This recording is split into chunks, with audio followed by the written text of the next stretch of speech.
Hello, everyone, and welcome back to part three of my interview with Jen Parkinson. It's June 9th, 2017. We've covered an epic story, another epic story on Mormon Stories podcast. Again, we've covered Jen's being raised by an Orthodox family. Her dad was bishop, then he was in a stake presidency, then he served as a mission president. This is sort of broaching Mormon royalty in terms of leadership status from what she describes about her dad. Raised in the church, served a mission, perfectionism, BYU, all the stuff, EFY, married a gay man, 7 years trying to make that marriage work with 3 kids. Marriage ended in divorce, fighting for a ceiling cancellation, ugly stuff, tripling down with righteousness for Jen, having also come home early from a mission because of anxiety and depression and perfectionism.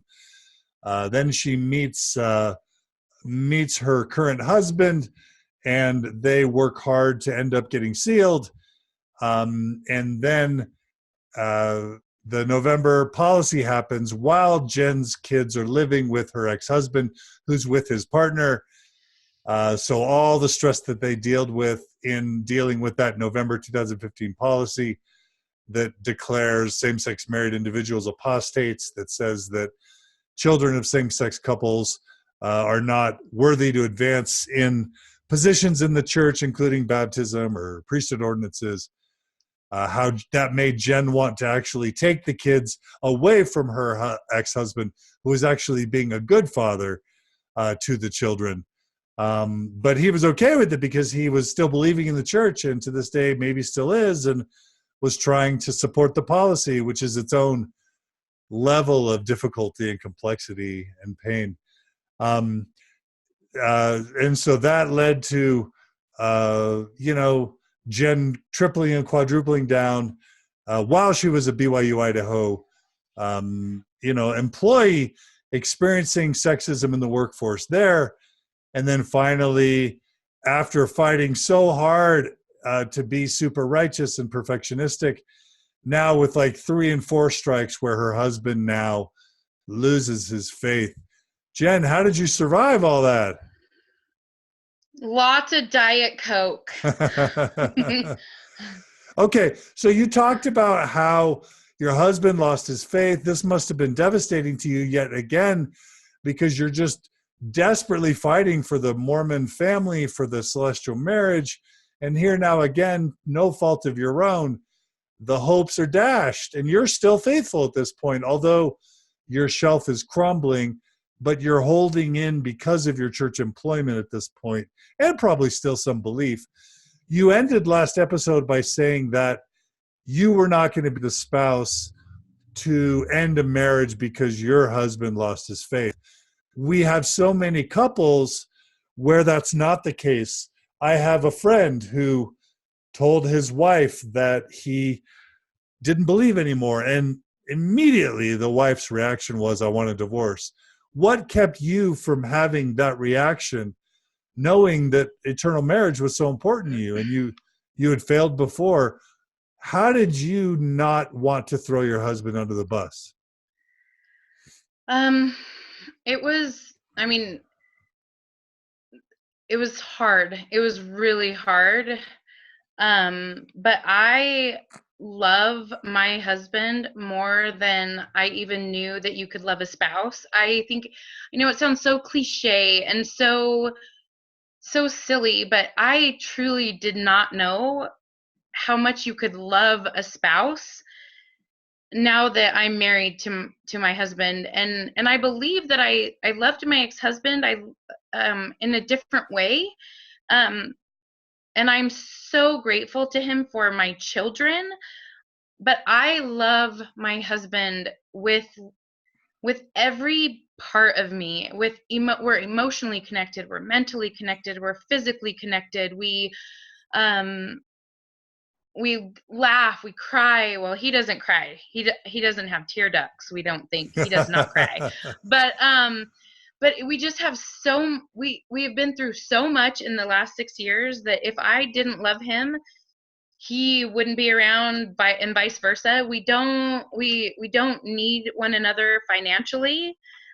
We both have incredible jobs, and so our marriage is because we want to be married. It would be easier in so many ways to just say, you take your kids, I take my kids, you live on your income, I live on my income.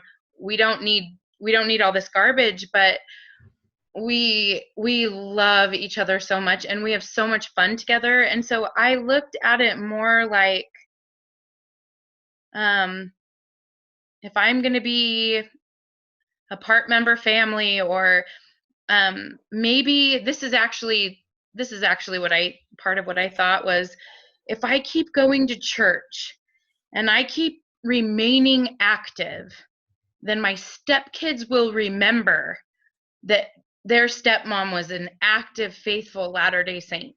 And my kids will go with me and remember that we went to church as a family, and maybe, just maybe, my husband will return to the gospel. If I can keep being faithful enough, then maybe they'll return. But I'm not going to just scrap my marriage that I absolutely love. And maybe this is just a crisis. Maybe this is just a temporary thing. Maybe he'll return, because at this point I had no idea what he had learned. I had no idea what I like rules. I like structure. I'm loyal to a fault. And so I thought, I can keep doing this, and I can do this by myself. I'm a strong woman. I've been through hard things. I've maintained my faith. And so I guess I just thought I can be strong enough for all of us in the gospel.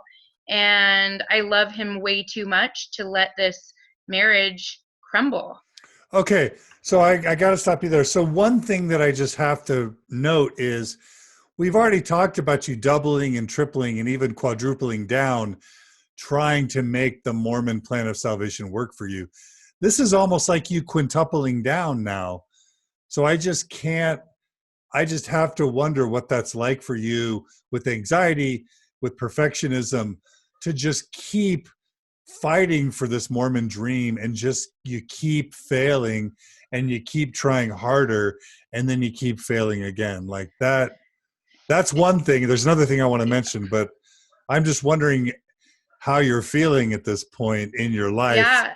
So when I married my husband, people told me that I was the best thing that was ever going to happen to his kids, to him, and that I was an answer to prayers and all of these things because of how faithful I was. And so I remember putting this pressure on me, as if I haven't put enough pressure on myself.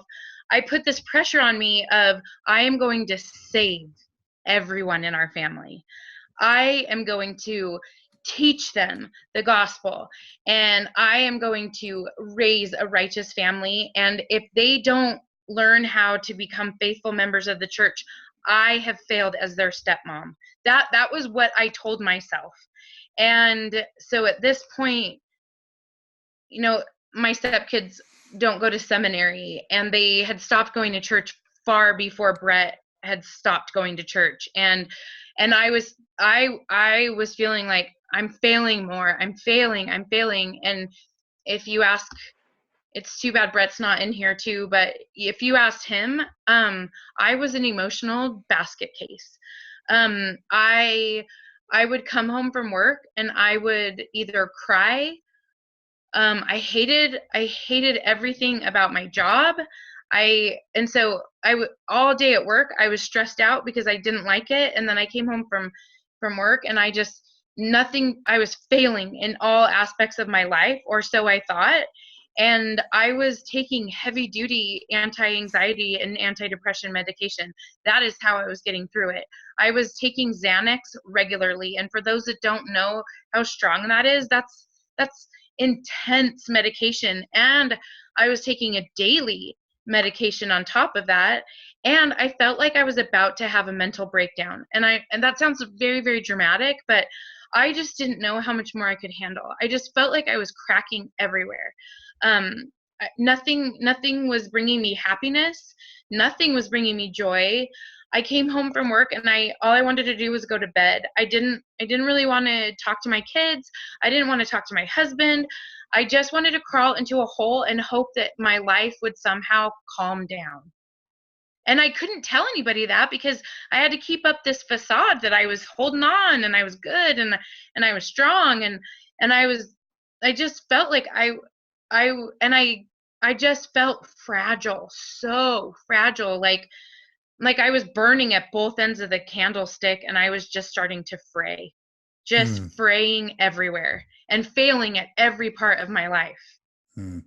And we know that there are very high, well, what we understand is that in Utah, there are very high depression rates amongst women and very high usage rates of psychotropic medication. Oh, and yeah, And I'm there. I just have to think that part of it is this pressure cooker of perfectionism and a plan that so often, it works great for those who are able to fit in the plan. But as soon as you're not fitting in the plan, I remember a woman we interviewed for the Losing the Lamanite series who said she was ready to kill herself because no matter how hard she tried, she couldn't get the plan to work. And once her kids left the church and she had been divorced, she just felt like, I'm just failing all the time.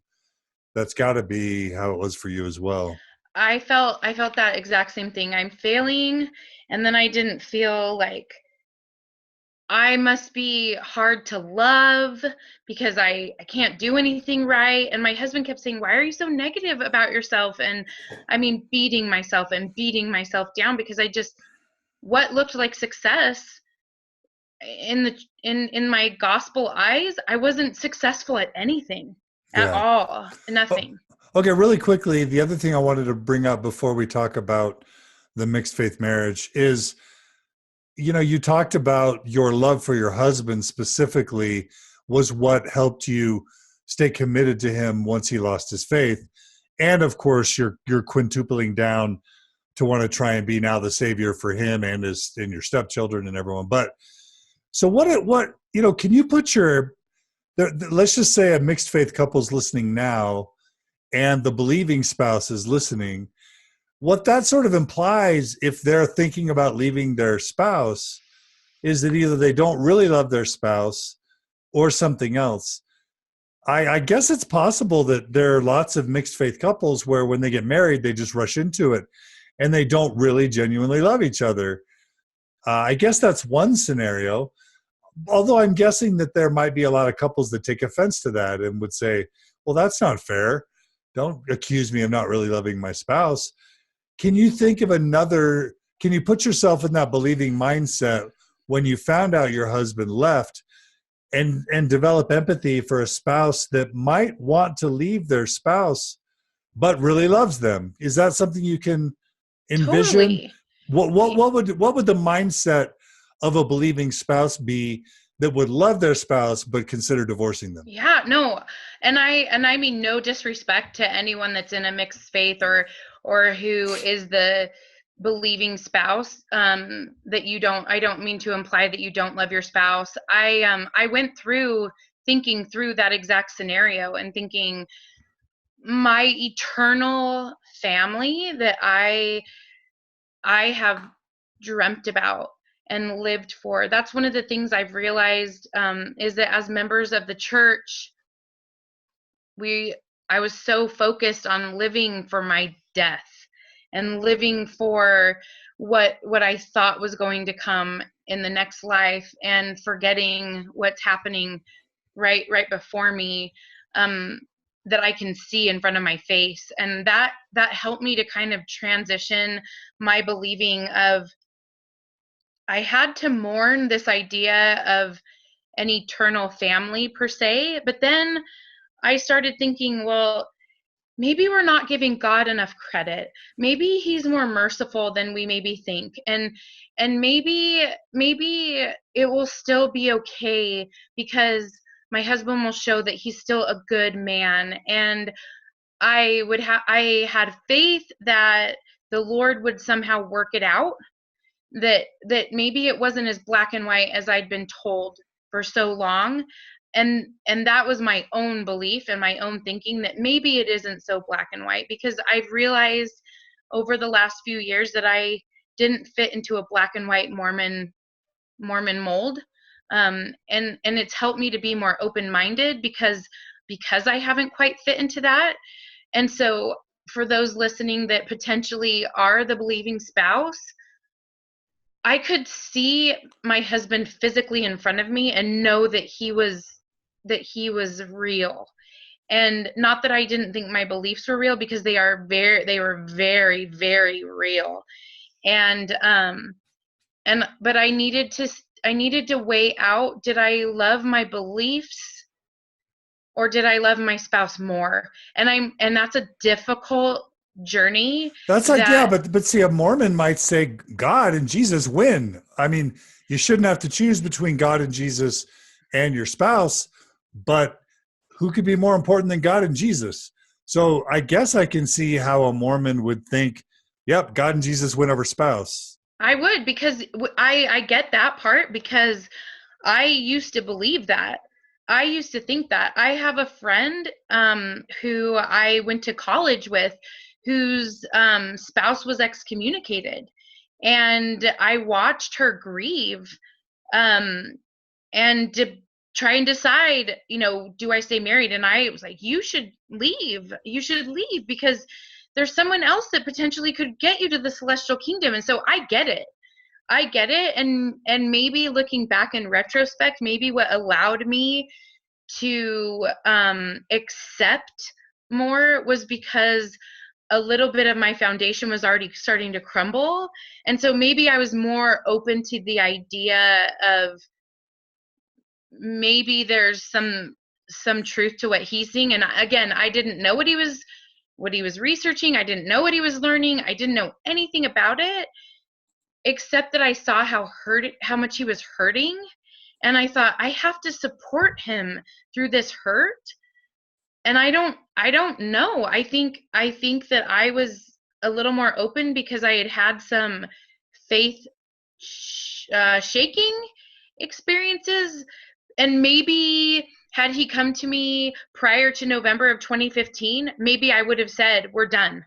We're out. I'm done. But I think I was to a point where I was a little bit more open-minded to the possibility of researching faith in all aspects. And I came to the conclusion, and maybe this will help someone, I came to the conclusion that if the church works for me and the church doesn't work for him, but I'm happy in the church and he's not, and he's happier out, if whatever brings us happiness we can navigate it together, then I have to be okay with it. Now, I had no idea what that meant, but that's what I thought in my head, was I can be fine with this. I'm strong enough to handle this.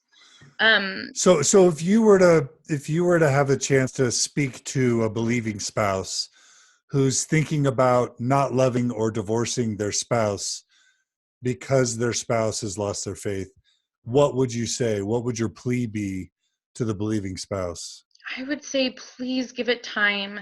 Please, please, please don't make any quick decisions. If your spouse comes to you and says, I'm having a faith crisis, as hard as it is, there's so much goodness that is in the Mormon faith, that it's so complex, and there's such a mourning process that needs to take place. I would beg and plead to be patient, not only with your spouse, but with yourself, and to be not open-minded in that your spouse is going to potentially convert you away from the gospel, but to allow your spouse to ask questions, allow your spouse to have wholesome discussions, and allow yourself to be open-minded. And please, I beg of you to be patient and to just not make a rash decision, and to really, really, really look at what is the most important to you, and just go But what if the slow. gospel is the most important thing to them? My dad grew up in a part member family. And he became a mission president. He did. So, is it possible to navigate one believing spouse and one non-believing spouse, I believe that you can do it. There's challenges that will be there. But if you're, my big thing with marriage and making it work is open and honest communication. And I mean, if the gospel is most important, then is the gospel most important without your spouse, or can you navigate a marriage where you feel like I can be faithful and it's okay that you're not? I think it's possible, but it's going to come with challenges, and I think it's okay to not have a believing spouse and have one that is believing and one that isn't. If you can navigate that, and I actually know lots of people that live in that world where they are only going to church for their spouse, or if their spouse was more open-minded, they would all leave the church. That is something that is so personal, and I can't say yes, do that, or yes, do this, but I just that heart breaks my heart, because I know how difficult that is. And I guess that's a decision that you have to make. And I guess if you really truly believe that the gospel alone is what's going to be right for you and your family, then I've decided that I will support whatever someone decides in their faith, whether they want to be LDS or not, or Buddhist or agnostic or atheist. I don't care. Just be authentic and happy. And if you can be authentic and happy in your marriage, then that's what's most important. So a lot of times when the believing spouse finds out that the non-believing spouse has been studying anti-Mormon literature, even if they're studying, church manuals and the church essays, the reaction is, I don't want to know. I don't want to talk about it. That's one of the most frustrating and damaging things that a non-believer will communicate is, this is supposed to be the love of their life. This is supposed to be their soulmate. What's more important than spirituality and truth and this framework of living, and yet their partner wants to know nothing about it. Can you relate to that? Yes. How could you be that way with this husband that you loved? I know. That's why I say this is so complicated, with like transitioning faith and trying to navigate this, because I was that same way. I don't want to hear it. You're reading anti-Mormon literature, which incidentally, no, he was not, but that's what I thought. And I did not want any part of it. I did not want to know about it. I didn't want to know what he was reading. And forgive my language, but he told me that I was a complete bitch to him. He said, "You were so mean because you just said, 'Don't tell me. Just that's what you're reading is evil.'" And I was so mean that he just became totally withdrawn. So how do you love Christ in the gospel and be super mean to the spouse who's supposed to be your eternal companion? Great question. No, and I don't mean that to dig at anybody. No. Like, what was going through your mind? I was scared. I was really, really scared. I was afraid of finding out what he had studied, because I was afraid that I would follow behind him, and then what? And then because I have a sibling who has been in and out of activity for a lot of their adult life. And I watched what happened when my sibling transitioned away from the gospel, and I saw the alienation, and I didn't want to go there. I didn't want to know. I just, because I was afraid of the repercussions, and so I was very closed-minded, and it goes against being Christ-like. The reactions of those who are experiencing a loved one in a faith transition are completely contrary, for the most part. Now not everybody, but for a majority of the people that you tell that you're having this faith crisis, you are then, the behaviors turn into hurt. And so I've seen that firsthand before. And I guess I was worried about what that was going to look like. And what will I tell my family with my husband who's now inactive? Will they be now disappointed in me yet again? Because I was so worried about what other people would think that I didn't want to know. I didn't want to hear it. I didn't want to participate in it.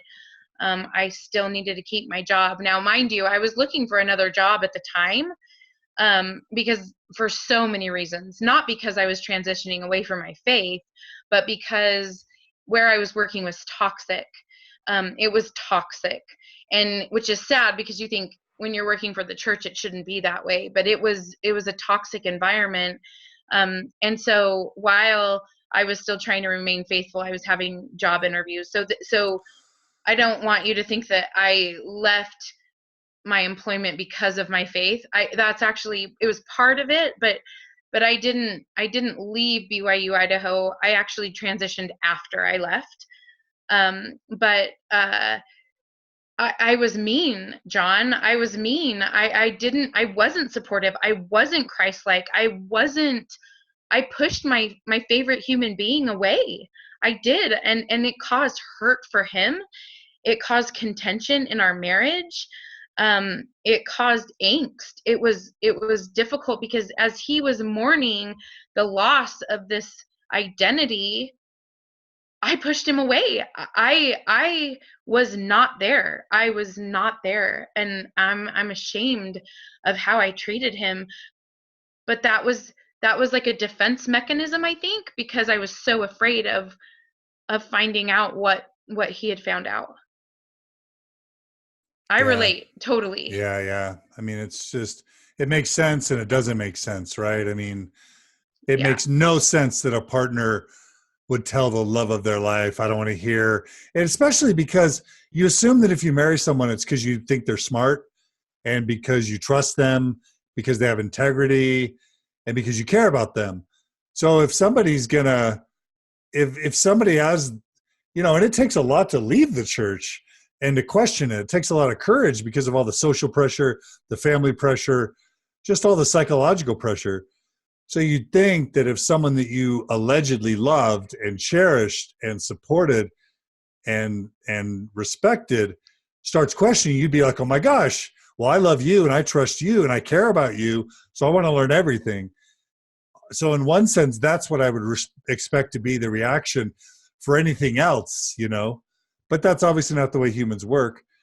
On the other side, it makes perfect sense that if the church means everything to them, they don't want to hear it. And in your case, it makes sense because look, you had an open heart and mind because you had experienced doubt and you had experienced violence or hard things with the church. And I guess now it's time to talk about what happened to you. Yeah. So my husband was very patient. He, like I mentioned, he didn't push it. So, those of you that are maybe the first spouse to transition, just don't push it. Don't force it. Don't force it. Yeah. Go Don't do the opposite. Act extra Yeah. supportive, extra encouraging, and be like, I'll never tell you anything. Yeah. As long as you want to believe, I'll never say a word. Psychologically, that makes the other person have a better chance of ultimately wanting to hear than if they feel like you're digging and pushing and prodding. You're just going to create resistance. You got it. Yeah. Exactly. So, for me, I was offered a different job, and it was a dream job, and so I left BYU-Idaho. It was really hard to leave the students. I absolutely adored the students and teaching, but I left there. I accepted a new job, and it is the most incredible job. I'm so happy. And so right away when I started this new job, I felt this sense of relief and this sense of this toxic environment going out from me, and I just felt like I was in a really good place to try to be as open-minded as I could. And the last several months of going to church by myself was really difficult. The pressure of keeping an ecclesiastical endorsement was no longer over my head. And I think that allowed me to be a little bit more open-minded, but it wasn't like, oh, phew, I left there. I don't need an endorsement. Now I can leave the church. That wasn't how it happened. But I was a little bit more open-minded now because I didn't have that pressure.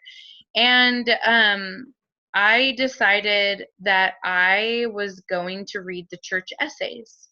That was where it started. Because they're safe. The church puts them out. They've got to be safe, right? Yeah. And so I thought, you know what? I'm going to read the church essays to know what it is that this is all about, because I didn't know. I'm not very good with church history. I don't. People will say Doctrine and Covenants section this, and I think I don't know what that is. Like I'm just not very well versed in things like that. I've been teaching. I taught you Sunday school and things like that, but I learned it for the lesson. I have a terrible memory, so dates and things like that I don't know that stuff. So I thought, well, I just want to know what this is all about. So I got on LDS.org and I just started reading. And I am really into education. And I'm a very big critical thinker. I have a master's degree. I'm going for a second master's degree in the fall.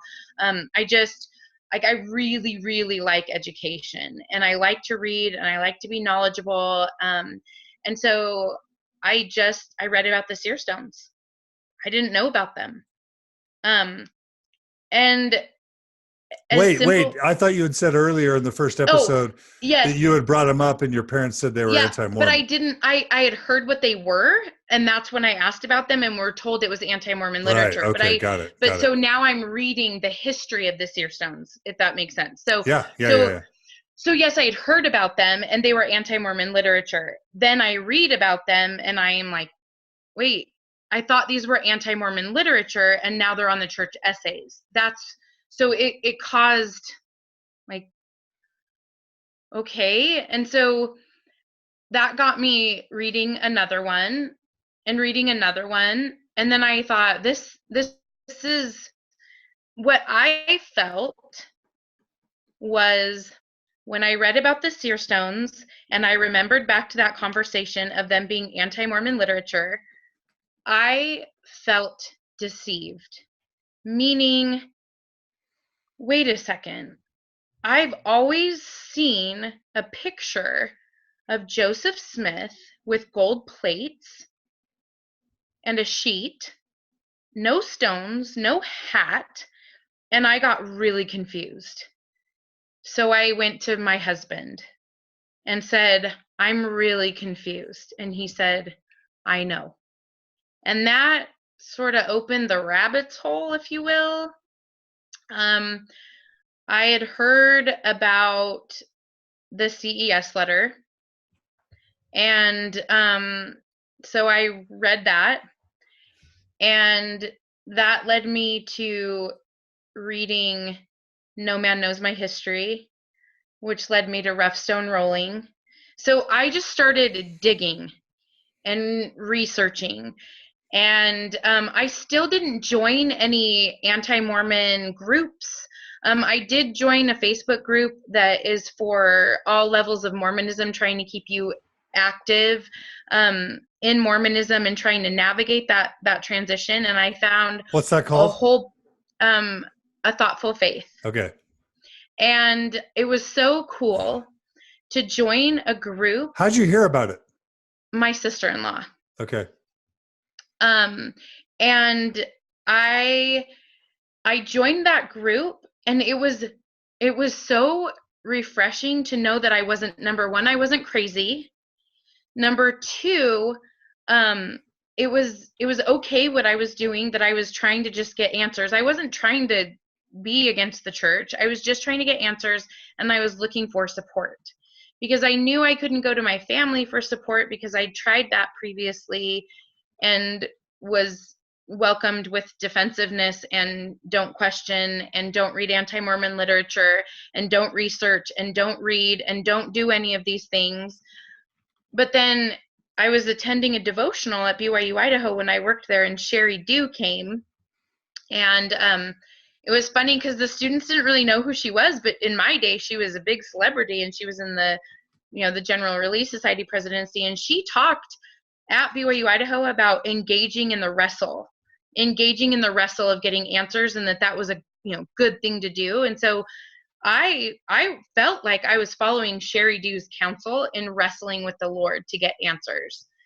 And then, so now by this time, my husband and I were starting to talk about some of the things in the CES letter that, like some of the stuff in the CES letter, I was like, for some reason that doesn't bother me, or that seems a little one-sided, or like, I kind of don't care about that.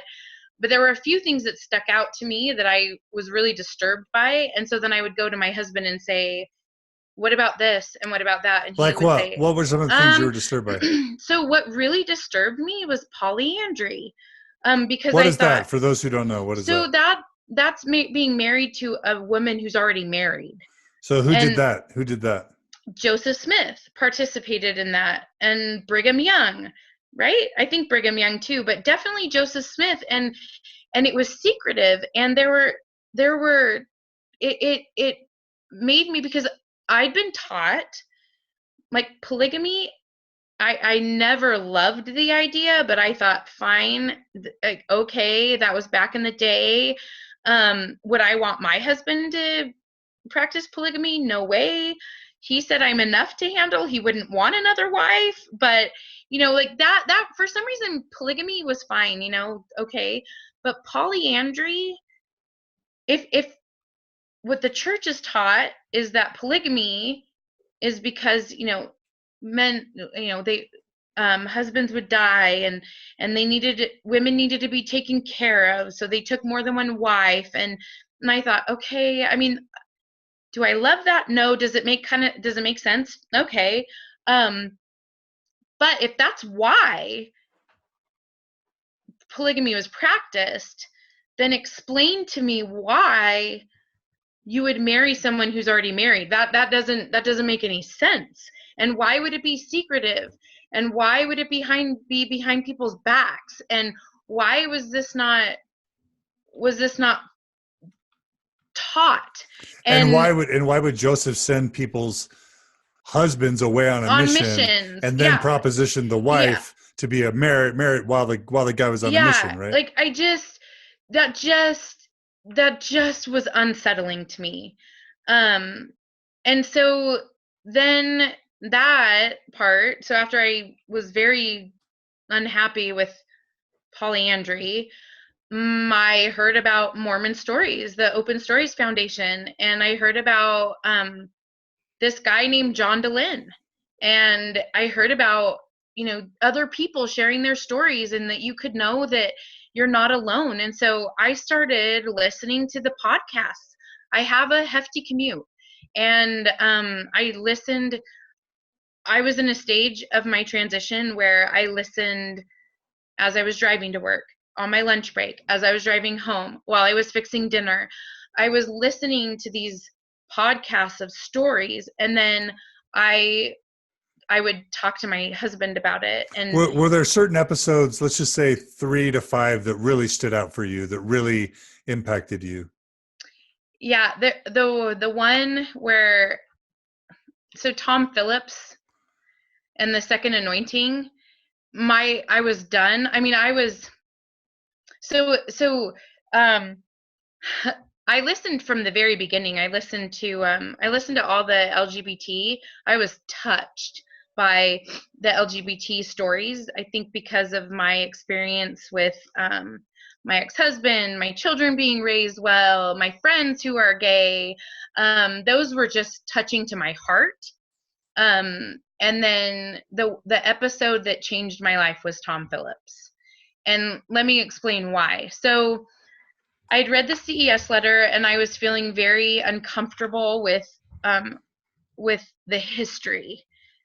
And then a letter to my wife. My husband shared a letter to my wife with me, and that's like CES letter that someone wrote, And but anonymous. it's anonymous, and some would say it's written to be as neutral as possible. Although I think CES letter is great, so it's not a criticism. It's just oh no, another type of CES letter that's no. explicitly intended to be as neutral as possible. Yeah, and I actually reached out and thanked Jeremy Reynolds for I mean, so I know I'm not criticizing the CES letter by any means at all.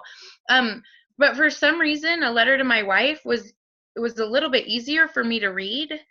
And once I started, I couldn't put it down. And letter to my wife is what after my husband read that's what cracked his shelf. So after I read it, I felt like I was done, but before I listened to Tom Phillips, so in the meantime, I received a phone call from my mom asking me, she told me I had been highly recommended and I had been ecclesiastically endorsed to speak at a youth conference. And I thought, why do I have to be ecclesiastically endorsed to speak at a youth conference? That just seems like, but my mom called me and asked me if I would do this, and I said yes. And then the next week I listened to the Tom Phillips episode. And if you haven't listened to that, it's all about the second anointing, which I had read about on LDS.org. I'd read about it. Your calling and election made sure. But to listen to that podcast, it was a Sunday. I laid on my bed with my husband. Well, describe to those who don't know, what is the second anointing? So the second anointing is an ordinance that takes place in the temple. That's secret. It's top secret. It's top secret. It's a secret ordinance that the regular members of the church do not know about, where elite leaders, men, get to receive an ordinance that guarantees them women too. Yes, well they are guaranteed a spot in the celestial kingdom. So to me, in my mind, while they're alive, right? While they're alive. So in my mind, what that was saying to me, this is just according to me, was that it was men playing God, and that how could a man on earth judge for God and say you're entered into the celestial kingdom, and it doesn't really matter how you live the rest of your life because you can have this ordinance. Oh, and by the way, you can choose 3 more people to receive this ordinance that will happen when the temple is closed and no one knows about it. And don't tell anybody about it, and lie to your family about where you're going. And like, it just, my mind was literally blown, like mind blown. And I thought, I can't talk to the youth. I can't do this anymore. Why did the second anointing bug you? Because it seems so elitist and it seems so secretive. And if there really is an ordinance on earth that you can receive to receive the celestial kingdom, why don't we know about it? Why don't I know about it? What makes a mission president, a stake president, anybody, what makes them better than some janitor in Mexico sweeping floors, making $100 a year, paying a full tithing? Why wouldn't he be able to receive that if he's so faithful? And because it's usually stake presidents, mission presidents, temple presidents, general authorities. Right, you got to be high up, and usually those people are doctors and lawyers and dentists and successful businessmen. Or CES. It's almost never a school teacher, right? Yeah, it just to me, it's just what caused me the most cognitive dissonance for that was, number one, how can a man tell anybody else that they can go to the celestial kingdom? And just this idea of it not being, I hate this when my kids say that's not fair, but it just doesn't seem equitable for all members of the church. And I don't know why but for me, because for my husband, that didn't bug him the way that it bugged me, but stuff bugged him that didn't bug me. And so I just decided at that point, after I listened to that I couldn't, for me, my faith was cracked. Now, for other people who are active members of the church, who it works for them and it makes them happy, then I support that too. I don't want to say that I hate the church, because I don't hate the church. I just, if the church works for you, great. If the church doesn't work for you, great. I'm not going to judge you. I'm not going to be harsh with you. Whatever you feel like is the right thing. But for me, that was like faith shelf down, faith shelf crumbled, faith shelf in flames. I just felt like, if we have these secret ordinances, what else am I being deceived about? Which led me to more research, which I know my family would not approve, because it's anti-Mormon literature. But I started learning about where tithing funds were going, and it was really hard for me to accept that, because as a single mom making $1,000 a month, I paid a full tithing, and I Are you didn't talking about know. City Creek Mall or other things? Yeah, that, and the building in Philadelphia, and um, You mean just, like the commercial real estate, the yeah, residential real estate investments, and yeah. I just those things were just so hard for me to accept, and other people know about them and accept them, and feel like they don't know the answers, because I've asked for answers repeatedly, and there are no answers. But the answer they give me is, I don't know the answer, but I feel faithful, and I feel like it's fine. And I say to them, wonderful, great. For me, I couldn't support it anymore. And it wasn't something, leaving has not been something that I have taken lightly. I know that my family feels like I made a rash decision. But if I look back, it like the faith item started back in Phoenix in 2013. So I mean, we're talking 4 years of kind of just pushing things aside, and then truly just having a heartbreaking experience with the November 2015 policy, and then learning these things that I didn't ever know, that whether or not you learn them from a church resource or elsewhere, are they true? That's what matters to me. And I'm all about seeking truth. I'm all about seeking knowledge. I'm all about learning and studying and growing and pushing my brain. And so for me, reading these things and learning these things was what caused me to feel like I could no longer support myself being part of that organization, but that I would never push my learnings off on right, anyone right, else, yeah, ever. yeah. We're clear on that. That you support people's own journeys. Let me ask you one of the most difficult questions that might come out of this. Um, what if somebody were to say, "Oh, bless her heart, she came home early from mission," or "Bless her heart, she married a gay guy and she was never the same after that," or "Bless her heart, she got divorced," or "Bless her heart, she married a guy who lost his faith and so she followed him. If she just had married someone else who had stayed faithful." Um, or what if they just said Jen didn't try hard enough? She stopped reading her scriptures. She stopped praying, or she got offended. Up in that Arizona ward, she got offended.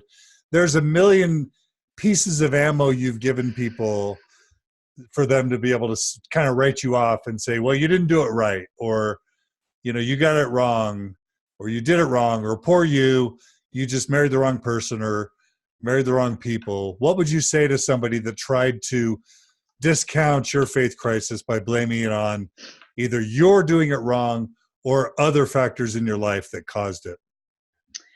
I would say in that instance that a whole bag of nopes. No, no, no, nope, nope, nope. I tried.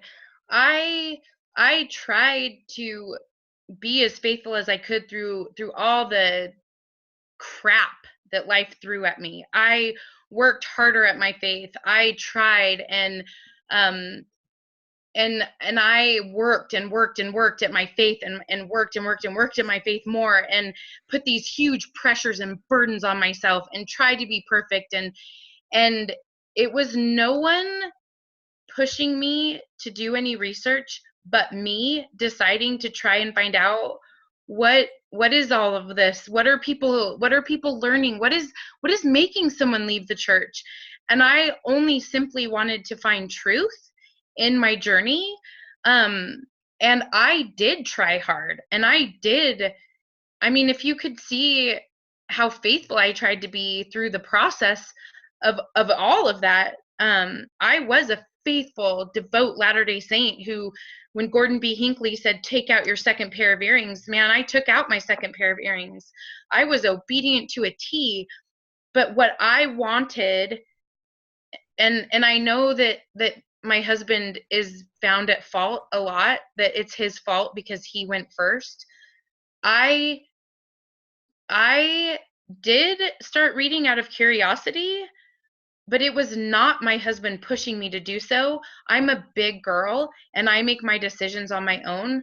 And I chose for myself to read and research. No one pushed me. It wasn't because I felt bitter. It wasn't because I was offended that I wanted to find the truth. It wasn't any of those reasons other than I was simply seeking truth. And whether there were answers, if there were answers and there was other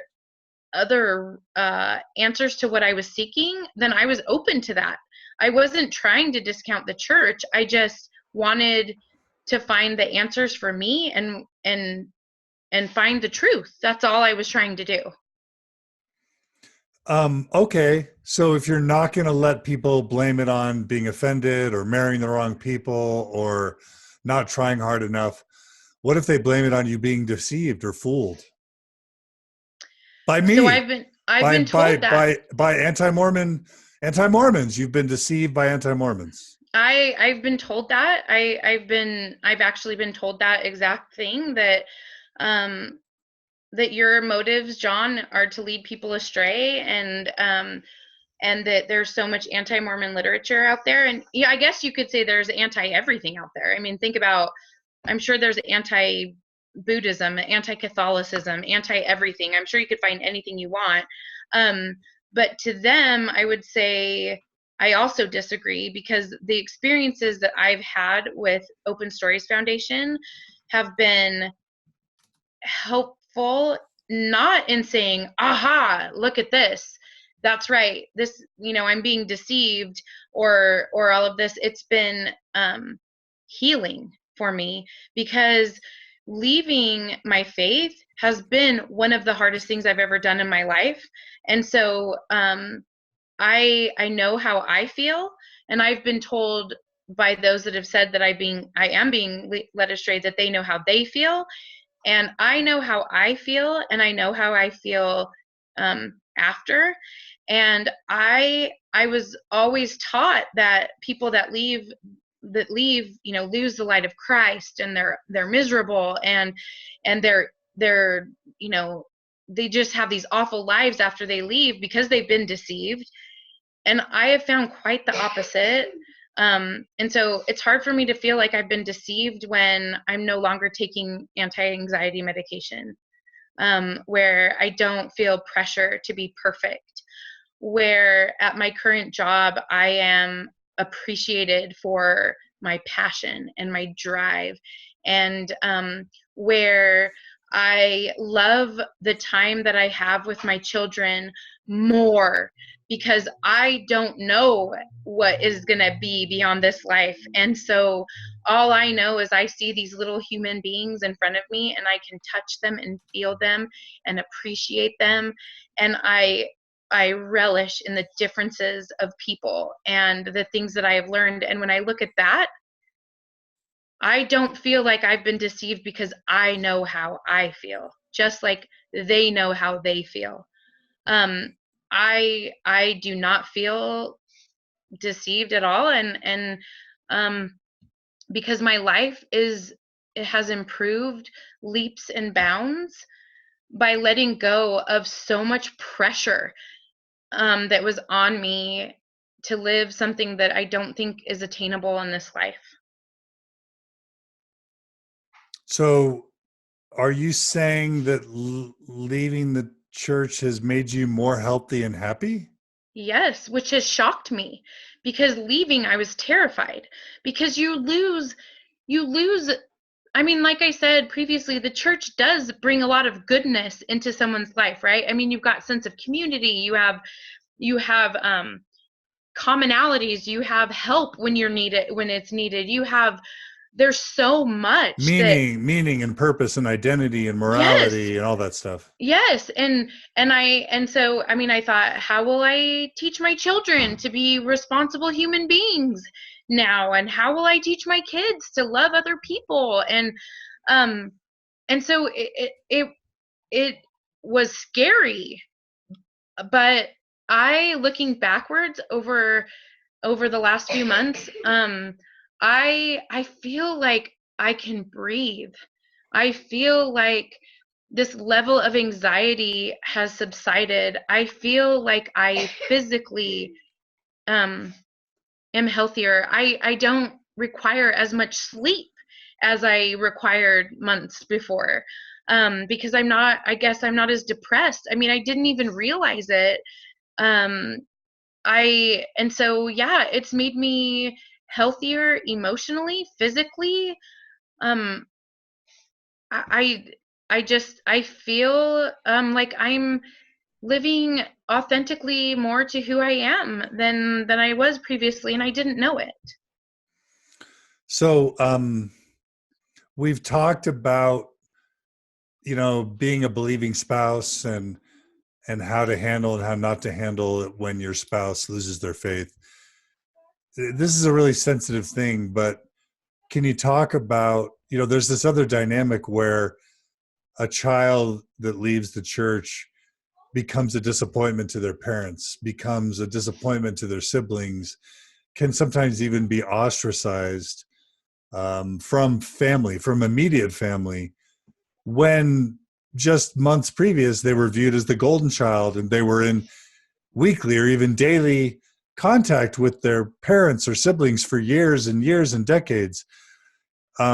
Without wanting to attack your family, knowing that they're just trying to be lovely, faithful people, what are you comfortable sharing about how this has affected your relationship with your parents and your siblings? So, the day before I came out to my family, I actually had dinner with my dad, and I was too chicken to talk about this in person. So I took the chicken way, I guess, and I sent an email the next day, coming out to my family, just stating that I have different beliefs now, but I still respect them and I still love them, and I hope that they can love and respect me for me, just for who I am. And I received emails So back. you didn't try and tell them all the reasons and No, because I didn't share anything. I kept it. I just said I had learned things that didn't settle well with me. I didn't go into any specifics. so you I weren't promise. threatening to them at No, all, other than just to no, say you didn't believe anymore. no. I didn't want to do that. I didn't want to take that approach. I just simply said my beliefs have changed. Please just love me for who I am. And in my experience before, like I mentioned, I had a sibling that has been in and out of the church for a lot of their adult life. Um, and I watched this sibling do things that were very disrespectful to my parents in regards to their faith. And I wanted to be sure I was not disrespectful. I don't want to disrespect anyone's beliefs. So and so I thought that I would be received differently. I knew that it was going to be difficult, but I truly in my heart thought I would be received differently because I haven't been vocal. I haven't been doing anything anti-Mormon wise. I haven't shared anything on social media, and my sibling was the opposite of that. And so I was very, very respectful, and I did receive emails back quickly from my parents saying, our love for you is not contingent on your activity in the church. We love you. We care about you. We want to have a relationship with you. And I was so relieved because I just thought, oh my gosh, thank you. Thank you, thank you, thank you. See, what I thought was going to happen happened. My family is just loving me for me, and it's going to be great.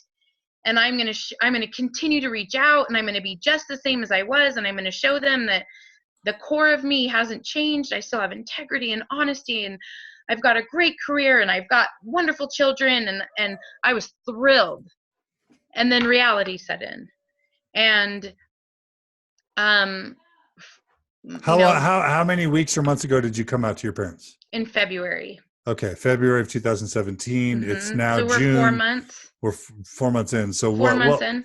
reality set in how? So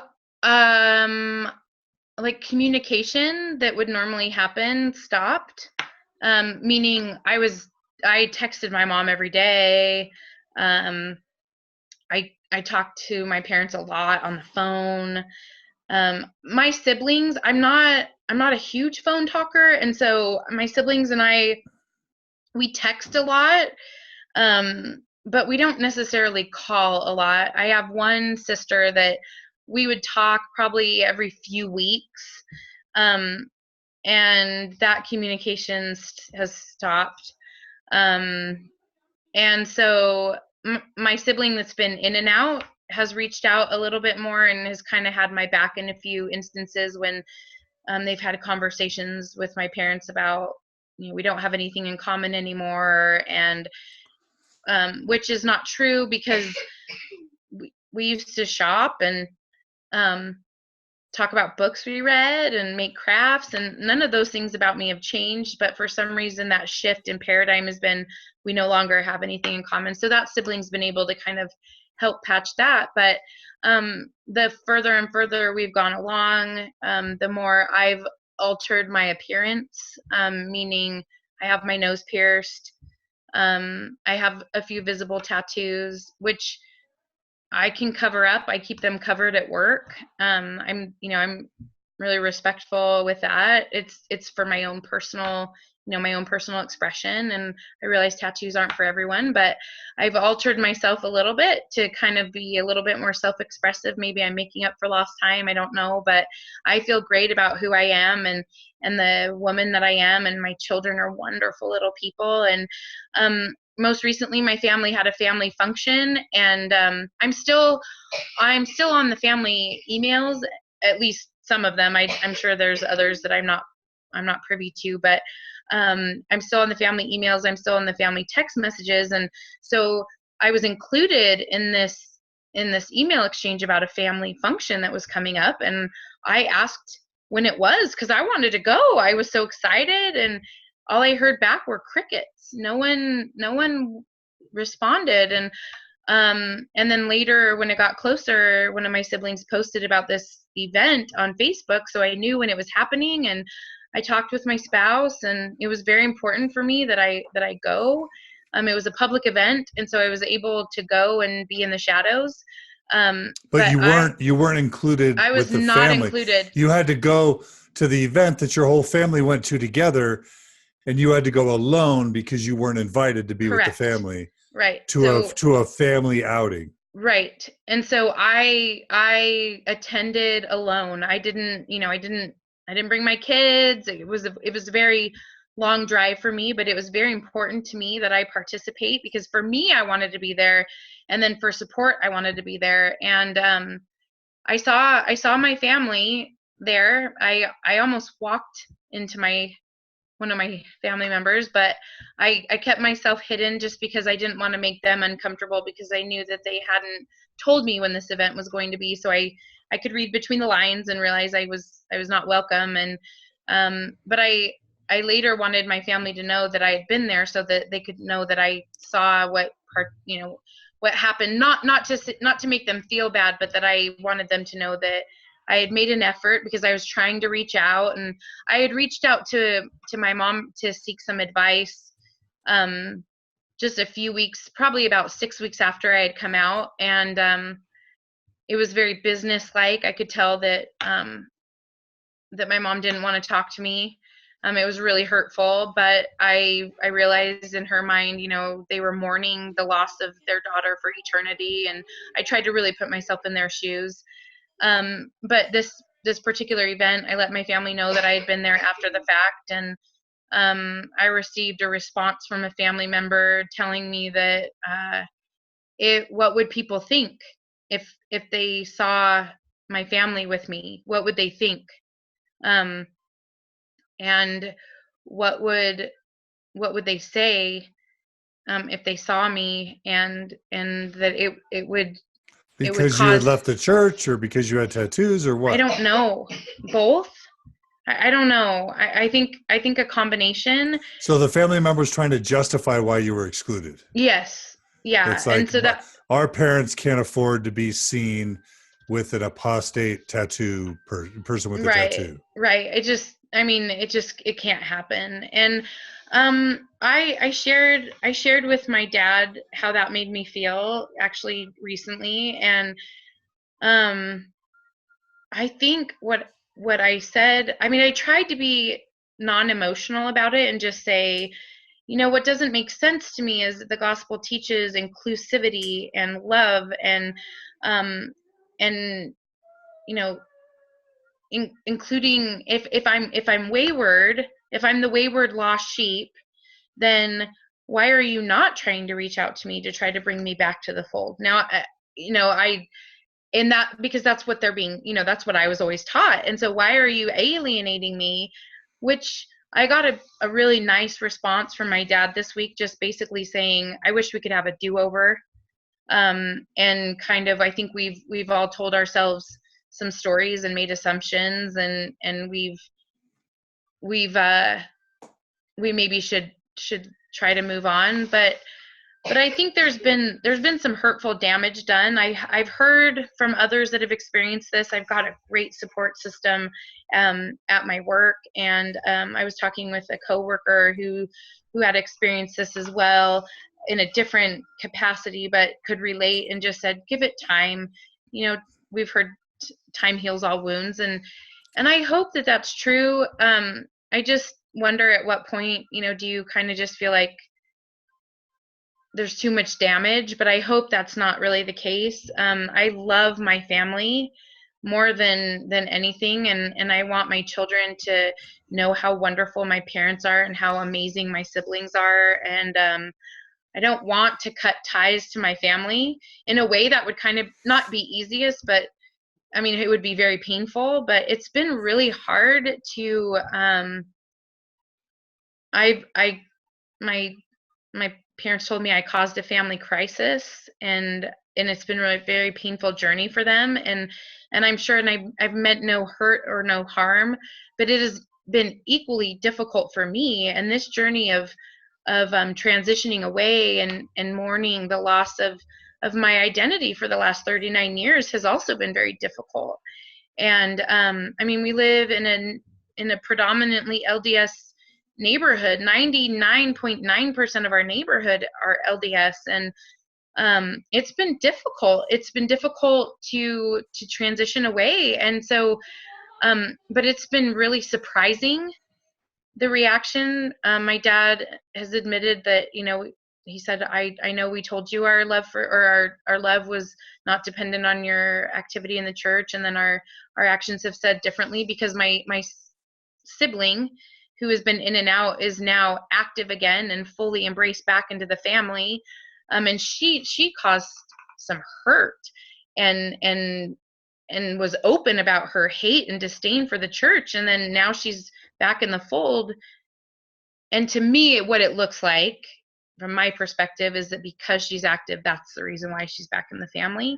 I don't know if that's true. It's none of my business what my parents have worked out with my siblings, and what apologies have been made, or fences that have been mended. But I've been surprised, because I was so close with my family, to then have all contact basically stop was really surprising. I've been very surprised at the reaction, and really hurt, actually, because I thought I would be different, because I've been respectful.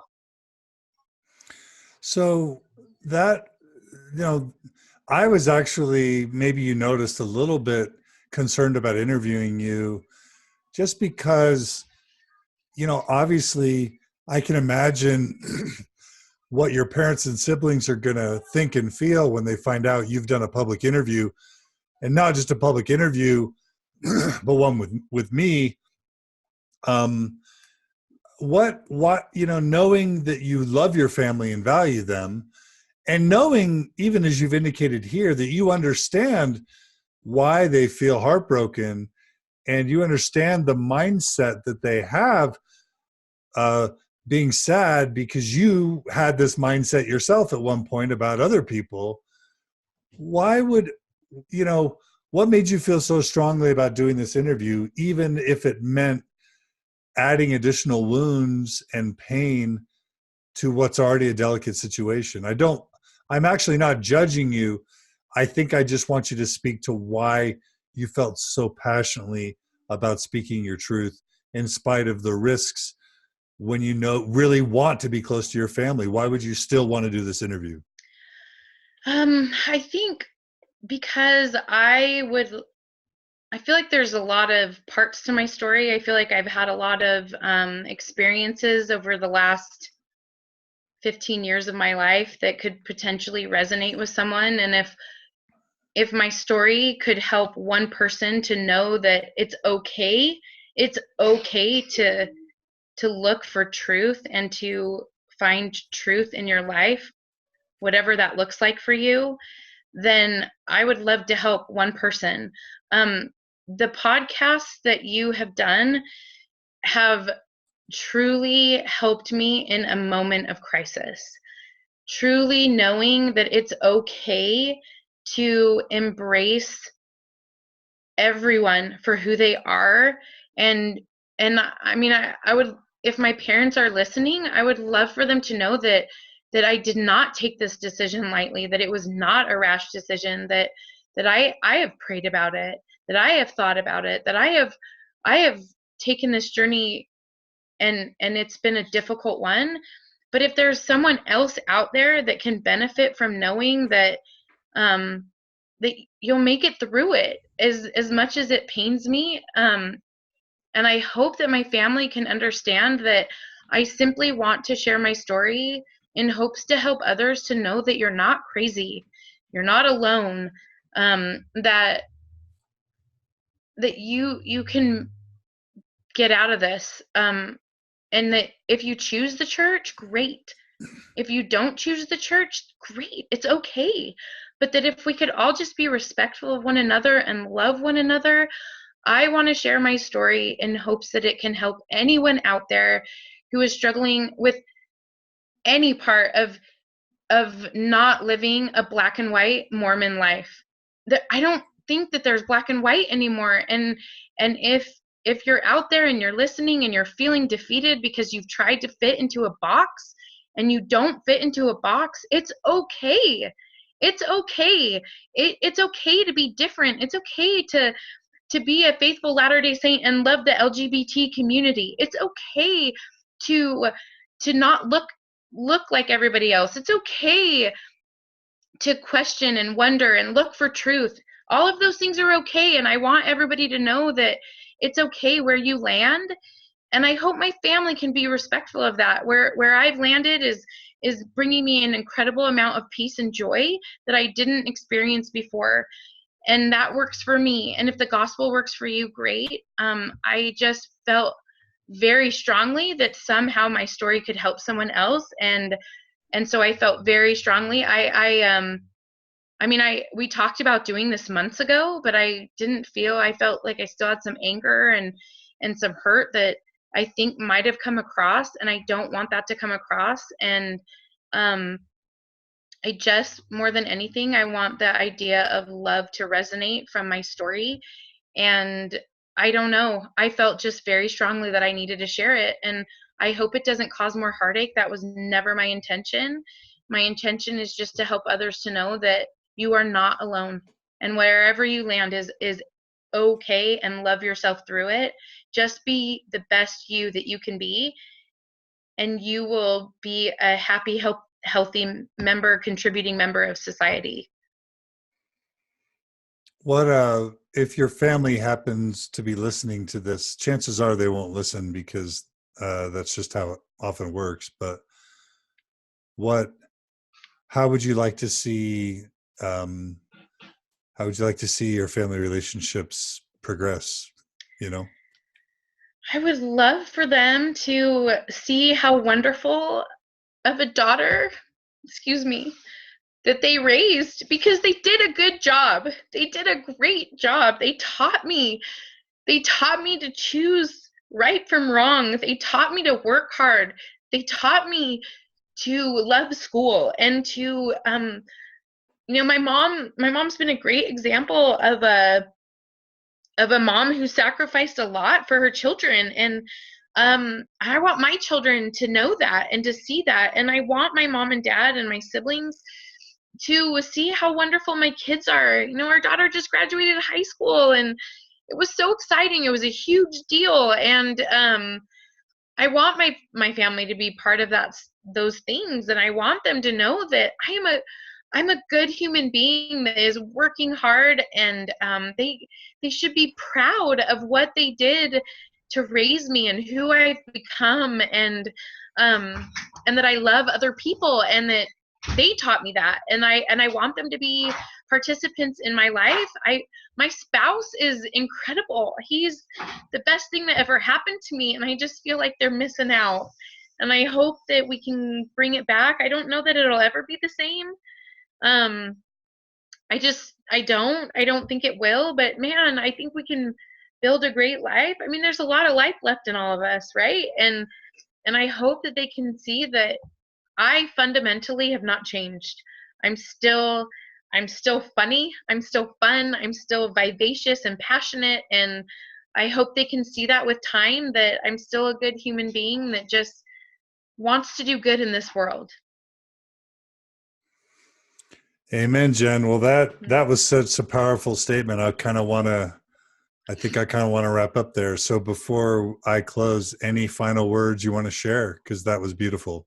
Thank you. No, I just appreciate you taking the time, and for anyone that's endured this these 3 segments here, I thank you for your time, and I hope that something I've said can resonate. And whether you're a true believing member of the church, or you're unorthodox believing, or you're not believing, I hope that some part of this can help you to know that you are a solid human being, and don't let your scars determine who you are. You take those, and you don't be a victim, and you just move on and brush yourself off and keep on doing you and be the best you can be. Beautiful. Jen Parkinson, everybody. Jen, thank you so much for telling your story. It's going to help so many people in so many ways. I loved it. So I just can't thank you enough for your courage in risking, potential, harm with your family to just try and help people. And I just hope that your family can dig deep in their Christianity and offer you unconditional love, because it seems like you and your husband and your kids just deserve to be loved and valued and honored. And I hope you and your family can find that love, mutual love for each other. Thank you. That's I really appreciate it. That's what everybody deserves. Thank you. All right. Well, this brings our interview to a close. So I just want to thank everyone for tuning in. I want to thank everyone for their support. Please go to mormonstories.org or our Facebook page or our YouTube page to make comments or questions. Jen, hopefully you'll be available to maybe respond or share or answer questions or respond to comments. Absolutely. For those who support the Open Stories Foundation and Mormon Stories, thank you. For those who don't support us financially but who value what we do, please do consider making a monthly donation, even $10 or $20, $25 a month, whatever you can afford. It's tax deductible in the U.S. It goes towards the mission of the foundation. We're transparent in our finances. We have been from the very start. And all the money goes to creating programming like this to make people aware so they can live lives of agency, to helping the church improve and to supporting people who are transitioning either to liberal progressive Mormonism or out of the church. That's what the mission of the Open Stories Foundation is about. And please support us, because if you don't, we can't keep doing this. So thanks for everyone who supports us. Please support us if you can. Check out our events. Again, Dallas in July 2017, Mixed Faith Marriage Retreat in August. In September, we're doing Seattle. In October, we're doing Sydney, Australia. In November, we're doing San Francisco Bay Area. And these are workshops and retreats that are super highly rated. They support people in their transition. They're very affordable, and they're rated for 4.9 out of 5 in every event we've ever held. So please check them out. Go to mormonstories.org/events to check them out. And Jen, you're awesome. So love to your family, and please take care. Thank you. All right. And thanks to Amy Grubbs and Cody Layton in the Open Stories Foundation and our board for their support, because we couldn't do it without them. Take care, everybody. Take care, Jen. Love to your family. Bye. Thank you. All right. You guys take care.